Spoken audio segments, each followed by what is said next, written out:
안녕하세요. 결혼생활 4년 만에 남편과 이혼한 30대 여성입니다. 인정하고 싶지 않지만 아까운 청춘을 남편 같은 사람을 만나서 참으로 부질없이 보낸 것 같아요. 물론 눈에 넣어도 아프지 않을 우리 딸을 생각하면 엄마로서 이런 말을 한다는 게 미안하지만 처음부터 남편을 만나지 않았다면 우리 딸도 이렇게 이혼 가정이니 편모 가정이니 그런 소리 들으며 자랄 필요도 없었을 텐데 그래서 더 미안한 마음만 드네요. 솔직히 이혼을 결심하기까지 그 과정이 쉽지만은 않았습니다. 이혼녀라는 딱지를 달고 혼자 딸을 키울 생각을 하니까 눈앞이 캄캄했거든요. 남편한테서 양육비나 제때 받을 수 있을지 그것도 걱정이었고요. 그래서 비록 제가 안정적인 직장을 다니고 있기는 했어도 몇 푼이라도 더 받아내야겠다는 생각뿐이었어요. 사실 남편이 완벽한 사람은 아니었지만 그래도 이렇게 이혼까지 하게 될 줄은 몰랐습니다. 어떻게 보면 저희가 이혼하게 된 불씨를 던진 사람은 남편이 아닌 시동생이거든요. 그리고 시동생 이야기를 하려면 일단 남편 이야기를 안 할 수가 없네요. 제가 남편하고 처음 만났을 당시 저는 32로 저 하나 아껴주고 가정에 책임감이 있는 그런 남자를 만나 결혼하고 싶었어요. 그리고 제 눈에는 남편이 딱 그런 사람으로 보였습니다. 비록 모아둔 돈은 많이 없었지만 시어머니와 시동생들에게 다정한 아들이자 오빠였고 듬직한 가장 노릇을 하는 사람이었으니 자기 가정이 생겨도 최선을 다하겠구나 싶었달까요. 그런데 지금에서야 생각해보면 헛똑똑이도 그런 헛똑똑이가 없었네요. 남의 집 기둥뿌리는 뽑아오는 게 아닌데 그걸 뽑아왔으니까요.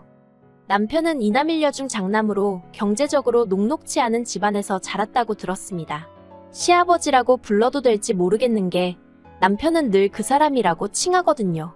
아무튼 그러니까 남편의 친아버지는 남편이 초등학교에 들어가던 시기에 술집 여자랑 눈이 맞아 집을 나갔답니다. 그리고 이후로 소식 한번 전하지 않다가 남편이 고등학교를 졸업하고 한참 현장에서 일하던 시기에 죽었다고 연락이 왔대요. 하지만 남편이나 시어머니는 원망이 컸고 시동생이랑 시누는 그런 아버지에 대한 기억이 거의 없었다고요.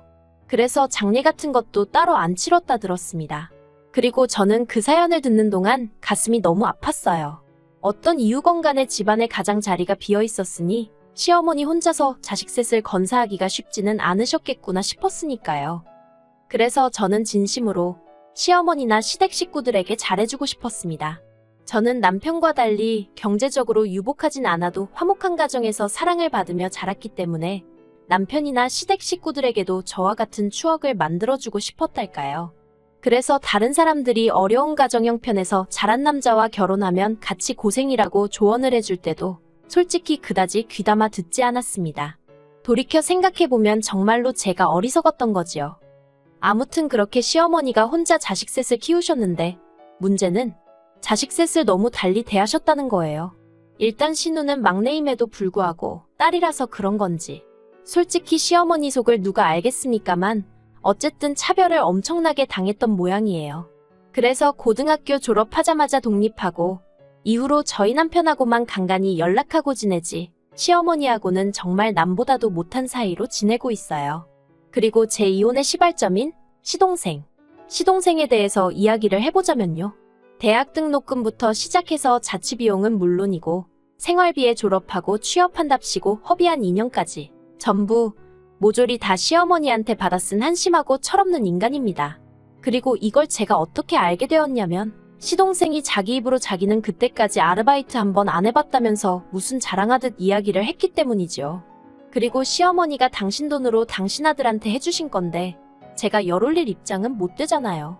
그래서 그냥 그랬냐 시어머니가 고생을 많이 하셨겠다고 돌려서 한마디 하고 말았는데 그나마 그것도 제가 무슨 뜻으로 했는지 눈치채질 못하더군요. 하지만 제가 정말 어이가 없고 시쳇말로 환장하겠다 싶었던 건 그 이후에 있었던 일입니다. 사실 남편이 저에게 프로포즈를 했을 당시 모아둔 돈이 3천만 원 남짓밖에 없는 걸 알고는 꽤나 실망을 했었거든요.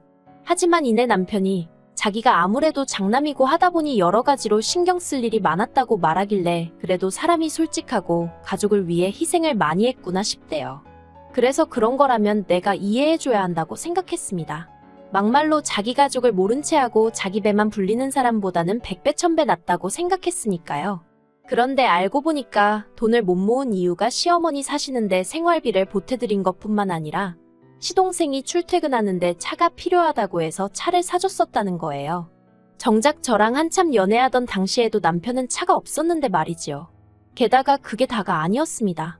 시동생이 아침 저녁으로 운전하는 게 피곤하다고 얼마 안가 자취를 하겠다고 나왔는데 시어머니가 저희 남편더러 그 자취방 보증금을 해주라고 하셨다는 거예요.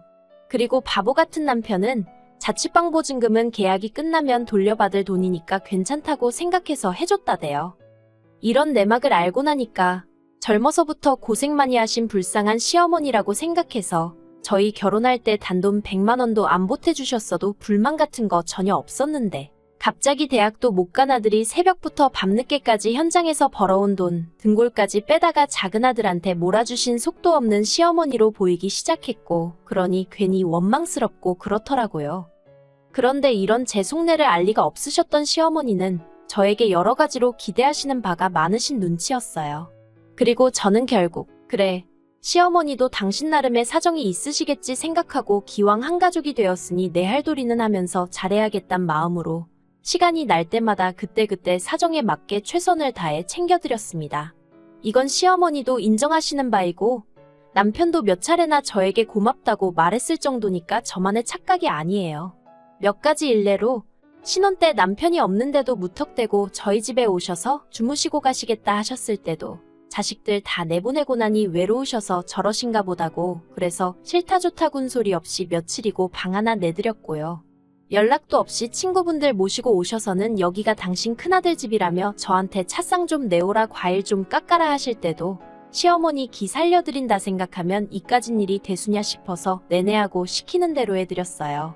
그리고 이후로도 생신이며 명절이면 없는 살림에 빠듯한 생활비 쪽에서 여행도 모시고 다니고 그 맏며느리 자리가 뭐라고 그래도 어디 가서 시어머니가 아들 며느리 이야기할 때 부끄럽지 마시라고 나름대로 최선을 다해서 모셨네요. 그런데 얼마 전 남편 생일이라 온 가족이 모인 자리에서 시어머니가 잠깐 자리를 비우셨을 때였어요. 시동생이 저더러 이제 자기도 돈 좀 벌고 하니까 시어머니 앞으로 경차라도 한 대 뽑아드릴까 생각 중이랍니다. 아무리 경차라고 해도 한두 푼 드는 게 아닐 텐데 대단하네 싶어서 그러냐고 잘 생각했다고 그랬어요. 그런데 시동생이 자꾸 저 아닌 제 남편 눈치를 살피는 것 같아서 무슨 꿍꿍이가 있나 싶더라고요. 그래서 식사가 끝나고 가족들이 다 각자 자리를 일어선 후에 제가 남편더러 아까 시동생이 눈치를 주는 것 같던데 뭐였냐고 물었네요. 이때만 해도 솔직히 분위기도 나쁘지 않았고 저도 남편한테 장난처럼 떠보듯이 물어본 거였어요.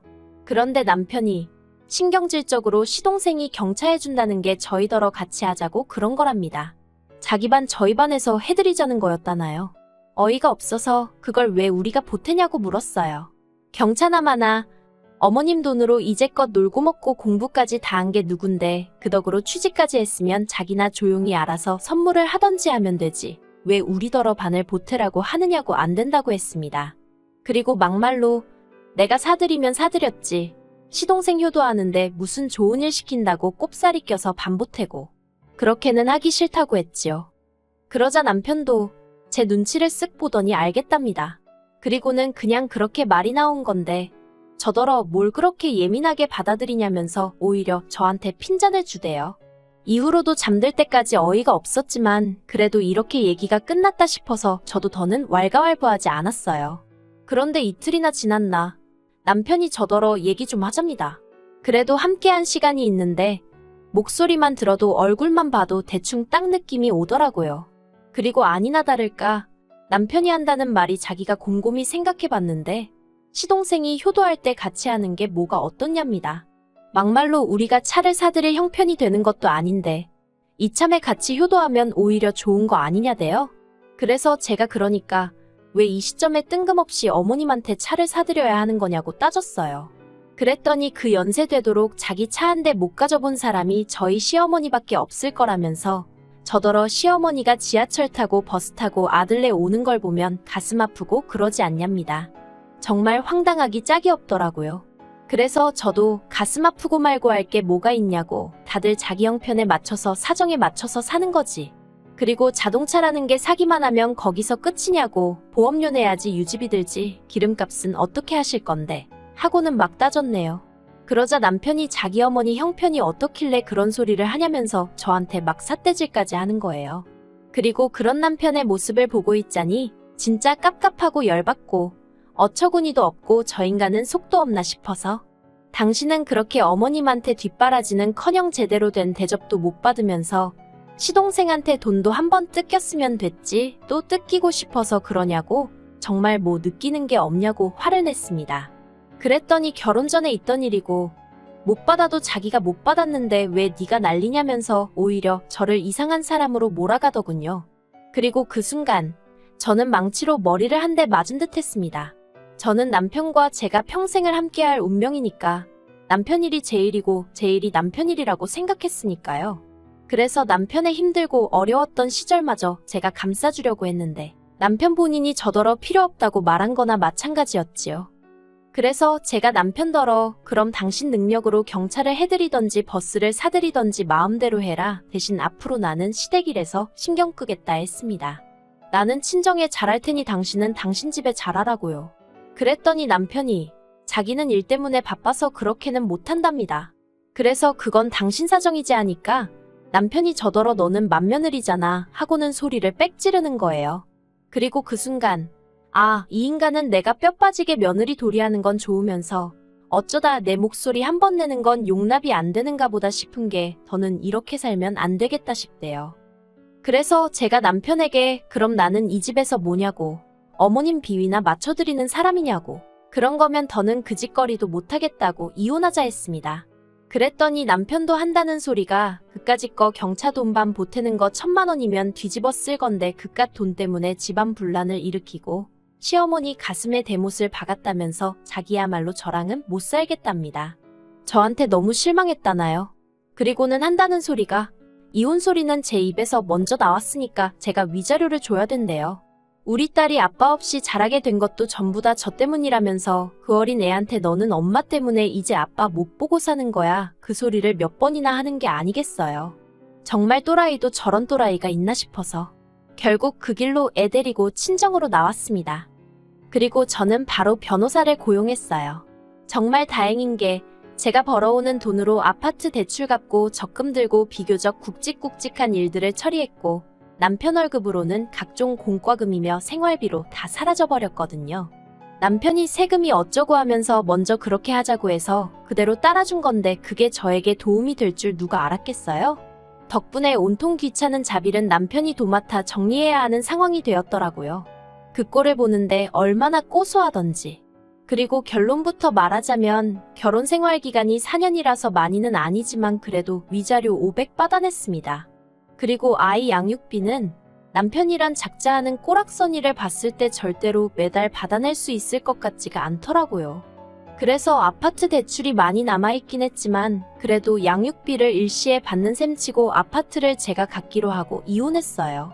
솔직히 부동산의 어두운 남편은 이 아파트가 얼마나 가치가 있는지 모르니 당장 매달 양육비니 뭐니 안 나간다 생각하니까 좋았나 봐요. 제가 먼저 이렇게 하자 하니까 오히려 저를 바보 취급하면서 좋다고 사인하더라고요. 저렇게 어리석고 셈에 어두운 사람인 줄 모르고 그저 순하고 착하고 가족애가 넘친다고 좋아했던 제가 머저리였네요. 그리고 마침내 법적으로 남남이 되기 며칠 전 어머님께 전화가 걸려왔었어요.